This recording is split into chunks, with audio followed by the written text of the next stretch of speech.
오늘의 말씀은 다니엘서 2장 1절에서 13절까지의 말씀입니다. 느부갓네살이 다스린 지 2년이 되는 해에 느부갓네살이 꿈을 꾸고 그로 말미암아 마음이 번민하여 잠을 이루지 못한지라. 왕이 그의 꿈을 자기에게 알려두도록 박수와 술객과 점쟁이와 갈대아 술사를 부르라 말하매 그들이 들어가서 왕의 앞에 선지라. 왕이 그들에게 이르되 내가 꿈을 꾸고 그 꿈을 알고자 하여 마음이 번민하도다 하니, 갈대아 술사들이 아람말로 왕에게 말하되 왕이여 만수무강하옵소서, 왕께서 그 꿈을 종들에게 이르시면 우리가 해석하여 드리겠나이다 하는지라. 왕이 갈대아인들에게 대답하여 이르되 내가 명령을 내렸나니 너희가 만일 꿈과 그 해석을 내게 알게 하지 아니하면 너희 몸을 쪼갤 것이며 너희의 집을 거름더미로 만들 것이오. 너희가 만일 꿈과 그 해석을 보이면 너희가 선물과 상과 큰 영광을 내게서 얻으리라. 그런즉 꿈과 그 해석을 내게 보이라 하니, 그들이 다시 대답하여 이르되 원하건대 왕은 꿈을 종들에게 이르소서, 그리하시면 우리가 해석하여 드리겠나이다 하니, 왕이 대답하여 이르되 내가 분명히 아노라. 너희가 나의 명령이 내렸음을 보았으므로 시간을 지연하려 함이로다. 너희가 만일 이 꿈을 내게 알게 하지 아니하면 너희를 처치할 법이 오직 하나이니, 이는 너희가 거짓말과 망령된 말을 내 앞에서 꾸며 말하여 때가 변하기를 기다리려 함이라. 이제 그 꿈을 내게 알게 하라. 그리하면 너희가 그 해석도 보일 줄을 내가 알리라 하더라. 갈대아인들이 그 왕 앞에 대답하여 이르되 세상에는 왕의 그 일을 보일 자가 한 사람도 없으므로 어떤 크고 권력 있는 왕이라도 이런 것으로 박수에게나 술객에게나 갈대아인들에게 물을 자가 없었나이다. 왕께서 물으신 것은 어려운 일이라 육체와 함께 살지 아니하는 신들 외에는 왕 앞에 그것을 보일 자가 없나이다 한지라. 왕이 이로 말미암아 진노하고 분통하여 바벨론의 모든 지혜자들을 다 죽이라 명령하니라. 왕의 명령이 내림에 지혜자들은 죽게 되었고 다니엘과 그의 친구들도 죽이려고 찾았더라. 네, 오늘 우리가 함께 나눌 말씀은 다니엘 2장 1절부터 13절까지의 말씀입니다. 느부갓네살 왕이라는 사람은 그야말로 당대의 가장 강력한 제국의 왕이었습니다. 오늘 본문은 그가 꾼 꿈의 이야기로 시작합니다. 느부갓네살이 꿈을 꾸었는데 그 꿈으로 인해서 번민하고 잠을 이루지 못했다고 오늘 말씀이 이야기합니다. 그리고 그는 그 꿈을 해석하기 위해서 바벨론에 있었던 모든 지혜자들을 모읍니다. 그런데 문제는 그가 꾼 꿈의 내용을 그가 이야기하지 않는다는 것입니다. 일부러 이야기하지 않는 것인지 아니면 기억하지 못하는 것인지는 분명치는 않지만 어쨌건 느부갓네살은 꿈에 어떤 꿈을 꾸었는지 이야기하지 않았습니다. 일반적으로 꿈을 해몽하기 위해서는 내용을 들어야지 해몽을 하는데, 왕은 내용을 이야기하지 않고 어떤 꿈을 꾸었는지 그리고 그 해몽은 무엇인지 설명하라고 지혜자들에게 요구하고 있는 것이죠. 그러니까 지혜자들 입장에서는 굉장히 난감한 상황에 놓이게 된 것입니다. 그래서 오늘 본문을 보면 여러 번에 걸쳐서 지혜자들은 내용을 얘기해줘야 우리가 할 수 있다는 얘기를 계속하게 됩니다. 그러나 왕은 그 지혜자들이 설명하지 못하자 모든 지혜자들을 죽이라고 명령하게 되는 것이죠.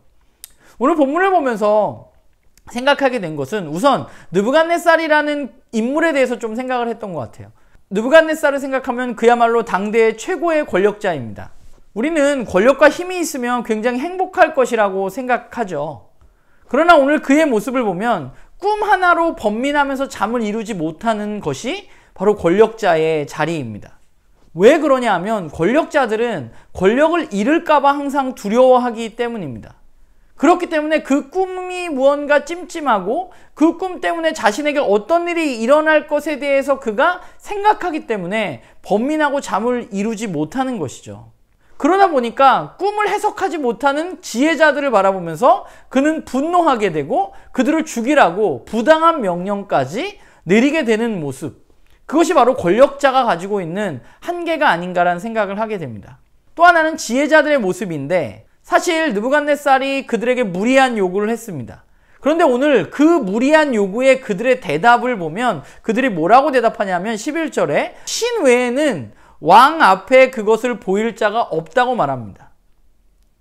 그러니까 자신들이 신을 예배하고 점을 치고 별을 연구하고 학문을 연구하는 그런 사람들이었는데, 당대 최고의 지식인들이었는데, 그들 또한 자신들의 한계를 인정하는 것이죠. 인간의 힘으로는, 자신들이 섬기고 있는 신으로는, 내가 알고 있는 지식으로는, 내가 점괘를 보는 점으로는 그것들을 알 수 없다고 이야기하는 것입니다. 그리고 그것은 진짜 신만이 알 수 있다고 말하고 있는 것이죠. 사실 권력과 지식이라는 것이 세상이 매우 중요하고 우리들에게 그것을 더 많이 얻으라고 요구하는 것 중에 하나죠. 그런데 오늘 본문은 권력과 지식의 한계, 권력과 지식으로 해결되어지지 않는 일들이 우리의 삶에 일어나는 모습을 우리들에게 보여주고 있다는 생각을 하게 됩니다. 세상이 이야기하는 것들이 모든 것을 해결해 줄 수 있을 것 같지만 분명한 것은 그것의 한계가 있다는 것입니다. 사실 과거에 비해서 과학은 점점 발전합니다. 그리고 발전하는 과학 가운데 사람들은 보이지 않는 신을 어떻게 믿을 수 있냐고 우리들에게 이야기하기도 합니다. 그러나 과학으로 그러면 모든 것을 알 수 있느냐? 그렇지 않습니다. 과학으로 이 세상에 일어나는 모든 일의 원리를 알 수는 없습니다. 과학은 하나님이 하신 일을 조금씩 알아가고 있는 것뿐입니다. 그러니까 과학뿐만 아니라 여러 가지 이 세상을 움직이는 지식이나 지혜도 마찬가지예요. 그러니까 그 모든 것들이 어찌되었건 이 세상의 모든 것을 설명해 줄 수는 없고 거기에는 분명한 한계를 가지고 있다는 것이죠. 또 하나는 세상의 권력도 마찬가지입니다. 사람들은 세상에 권력이 있으면 행복할 거라고 생각하고 아주 평안한 삶을 살 수 있을 거라고 생각합니다. 그러나 세상의 권력자들은 그 권력을 유지하기 위해서 매우 큰 두려움을 가지고 살아가는 경우가 굉장히 많습니다. 두려워하는 이유는 뭐예요? 권력을 많이 가지고 있기 때문에 그것을 빼앗길까 봐 두려워하는 것이죠. 그러니까 권력도 우리가 가지면 굉장히 좋을 것 같지만, 물론 우리들을 일부를 행복하게 해줄 수 있을지 모르지만, 그러나 그 권력이라는 것 자체가 우리들을 무조건적으로 행복하게 해줄 수는 없는 것이죠. 그 한계가 분명하게 드러나는 것입니다. 세상 속에서 사람들이 추구하고 원하는 것들이 있는데 사실 세상을 잘 살펴보면 그것들의 한계가 너무나 분명하게 드러나는 모습을 우리는 보게 돼요. 오늘 본문에서처럼. 문제는 뭐냐 하면 사람들이 그것을 굉장히 무비판적으로 그냥 무조건 맞는 것처럼 그것을 수용하고 추종하면서 살아간다는 것이 문제죠. 이 세상을 우리가 조금 깊이 있게 바라보면 우리가 이해할 수 없는 것들이 여전히 많고, 그리고 세상이 이야기하는 것들의 한계를 우리는 발견할 수 있습니다.